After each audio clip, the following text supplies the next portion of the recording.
부동산 투자를 어떻게 좀 할 것인가 말씀을 좀 드리려고 하는데, 이제는 본질적인 가치에 투자를 해야 된다. 주택이나 아파트는 이제 주거 가치, 과연 내 아파트가 이게 내가 하나 투자하려고 하는, 또 살려고 하는 아파트가 앞으로 미래에 주택으로서 또 주거 환경으로서 얼마나 가치가 있는가, 이걸 보셔야 돼요. 그래서 우리가 결국은 환경이 중요한데, 그 한강도 보면 이제 강변에 있는 아파트, 또 산 밑에 있는 거. 근데 산 쪽에 있는 것보다는 물 쪽에 있는 그러한 부동산들이 더 가치가 많이 올라갈 것 같아요.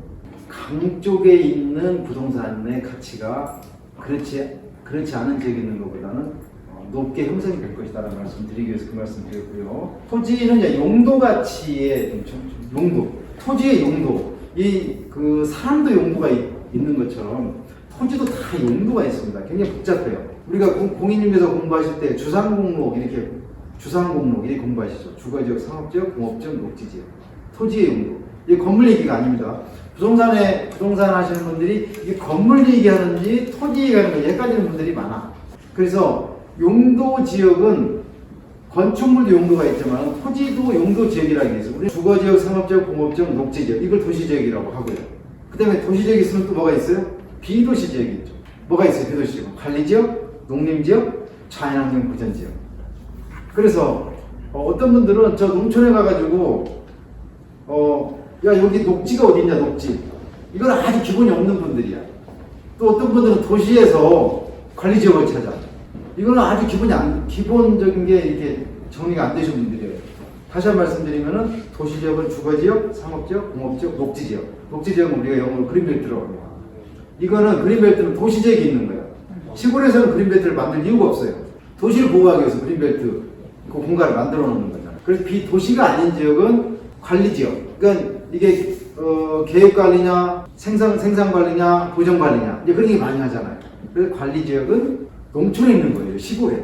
그래서 농림지역도 마찬가지고, 서울시내에서 농림지역 찾는 분들도 역시 기본이 안 돼 있는 분들이라고 봐야 되겠죠. 그래서 토지는 용도 가치에 좀 중점적으로 비중을 두고 분석을 해야 된다, 그런 얘기고요. 숙박은 이제는 그 코로나 전과 코로나 후로 나눠지는데, 여행 문화가 이제 엄청나게 확산이 될 것 같아요.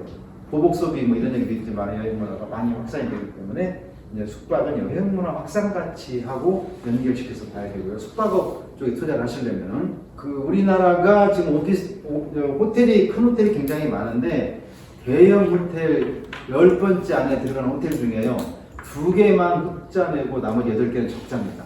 근데 그런 호텔들이 유지가 되어 나가는 이유가 있어요.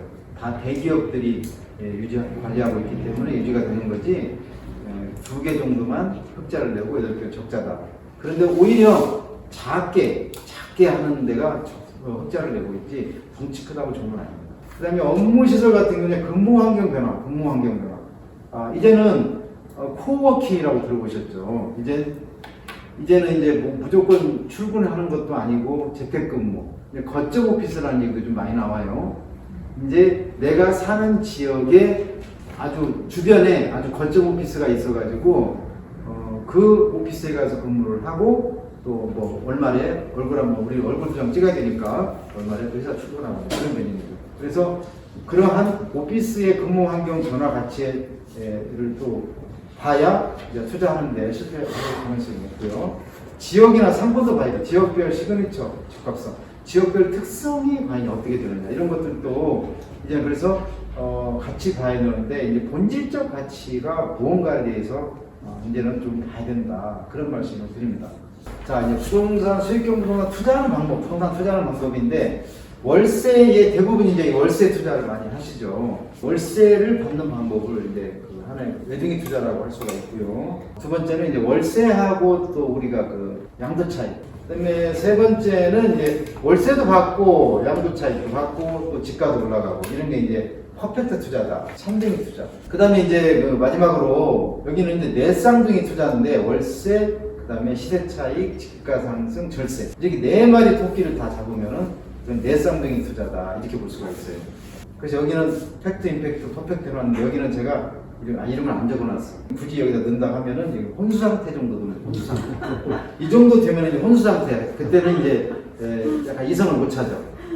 역대 정권별 부동산 가격을 좀 보시면 이제 규제, 빨간 규제, 여기 규제, 노태우 규제, 노무현 규제, 문재인 규제, 일단 세 군데가 이제 규제인데, 이 표를 이제 보시는 방법이 규제할 때마다 부동산이 이렇게 가격이 올라갔어요. 그래서 이제는 규제는 정말 바람직하지가 않다. 이게 시장 논리를 너무 무시하는 것은 적합지 않다. 시장에서 뭔가 보이지 않는 손에 의해서 굴러가게 하는 게 자본주의 경제의 기본이잖아요.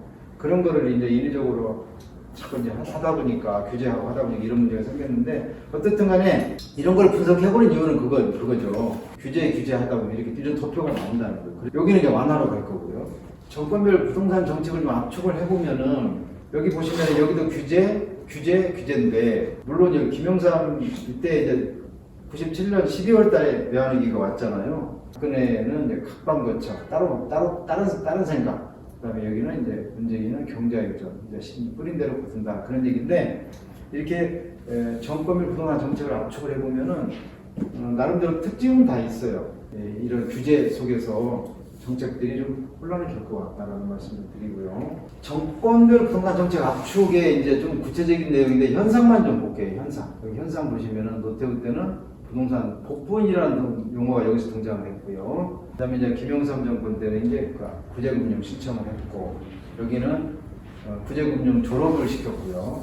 그 다음에 노무현 때는 강남 재건축 사상 최대 폭등을 했죠.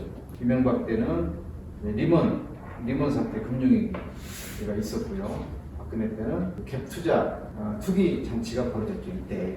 그래서 이런 것들을 좀 쭉 보면은 이렇게 어떻게 우리가 전체적인 큰 흐름을 좀 파악할 수 있다라고. 그 다음에 두 번의 주택가격 하락 시기가 있었는데, 이때 노태우 정권 때하고 김영삼, 김대중 때인데 이게 달라요. 노태우 정권 때는 신도시 공급을 하겠다라고 하는 발표를 이렇게 해서 이제 하락을 한 거고, 김대중, 김영삼 때는 외환이기 때문에 하락을 한 거죠. 성격이 다르죠. 성격이 다른데, 지금 어떻든 간에 김영삼 때 부동산 가격이 이렇게 안정이 됐어요. 그래서 여기 때는 계속 불안한 상태였고, 공급한다는 시그널을 보냈는데, 그 시그널의 결과가 김영삼 정권 때 이제 이렇게 일기 신도시가 공급이 되기 시작했죠. 그래서 이때 이제 안정이 됐다, 이렇게 말씀드릴 수가 있고요. 그 다음에 주택 가격이 안정된 정권은 이제 그래서 여기에 이 노태우 정권 때 일기 신도시 공급하겠다고 발표를 해서 김영삼 정권 때 그게 이제 모습이 드러내니까 안정이 됐고, 박근혜 때도 안정이 됐어요.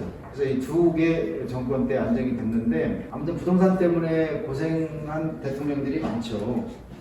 그 다음에 주택가격 변동폭이 가장 높았던 정권은 노태우하고 노무현인데, 혹시 그때가 규제가 있을 때 그랬다는 얘기죠. 여기도 마찬가지로 여기는 안 나왔지만 당연히 이 지난 문정권 때도 엄청나게 폭등을 했죠. 그래서 이제는 규제가 능사가 아니다라는 말씀을 드리고요.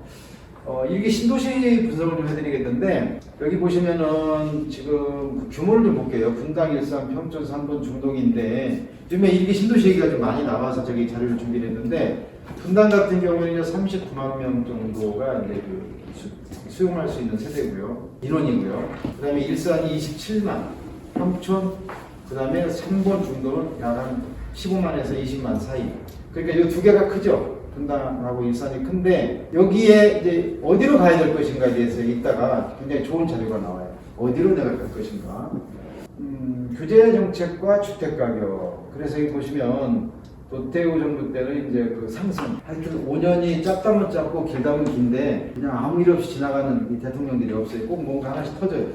여기 보시면은 실제 가구수 증가가 거짓말을 했다는 거죠. 실제 가구수를 거짓말을 했어요. 문재인 정부 때. 그걸 이제 신문에서 많이 발표를 했는데, 그게 무슨 얘기냐면은 실제 가구수는 58만 4천 가구로 증가를 했는데, 통계청에서는 223만 4천 가구 정도로 발표를 했어요. 딱 두 배 차이가 나요. 두 배 차이가 나니까 여기에 맞춰가지고 주택 공급 정책을, 주택 정책 계획을 세우다 보니까 이런 문제가 생긴 거죠. 그래서 우리가 과거의 정책은 8.2 대책하고 9.13 대책이 굉장히 중요해요. 그리고 두 개를 이제 중심으로 정리를 하시면은 아마 그 과거의 정책들은 다 우리 우리가 과거를 꼭 짚어봐야 되는 이유는 이유가 있죠. 왜? 과거는 현재로 이어지고 또 그 과거는 현재를 통해서 미래로 이어지기 때문에 과거의 정책이나 이런 것들 분석을 하게 되면은 우리가 미래에 어떻게 할 것인가 대책이 나옵니다.